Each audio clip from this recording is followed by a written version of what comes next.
This bustling market in Tanzania's Nyarugusu refugee camp is more than just business. Once a week, hundreds of traders from the camp and the host community come together so everyone can benefit. The UN High Commissioner for Refugees, Filippo Grandi, visited the market during a 4-day trip to Tanzania, his first to the country as head of the refugee agency. The country hosts over 300,000 refugees, primarily from Burundi and the Democratic Republic of Congo. At the market, the High Commissioner met Boaz, a Congolese refugee who runs a shop. Kuwa na lile soko kwa market limetusaidia kwanza kuwa na mawasiliano na watu tofauti kutoka nje ya kambi, hasa wa Tanzania. Kunakuja watu wengi na inatupa ile diplomasia kwa sababu kwanza tunafahamiana, kwa hiyo inatusaidia kuwa na umoja kwa sababu wanapofika tunauziana biashara vizuri. Grandi also heard about the many challenges refugees face, particularly the needs for better healthcare, education and shelter. Scarce resources for energy was a particular worry. Women talked of walking long distances to retrieve firewood, and authorities expressed concern about deforestation in the area. Kukata kuni ni vibaya, wanatukataza kwa sababu hiyo kuni inasaidia kama kuna jua unakaa. The High Commissioner pledged to mobilize support to ease pressure on the environment where refugees and hosts share resources. After so many years, a certain impatience that we need to manage.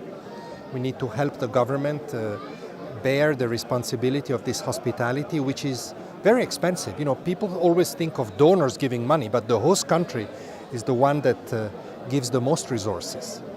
One program is the provision of durable shelters. Grandi visited 86-year-old Apolina Nyasa, who lives in one of the housing units. Her new home has given her new hope. Wakati balikuwa bananijenge nalicheza kwa gari yalikuwa pate. Biko banijenga na mimi niko nacheza. Niko banijenga na mimi niko nacheza. Kumaliza tu pale nikaingia ndani.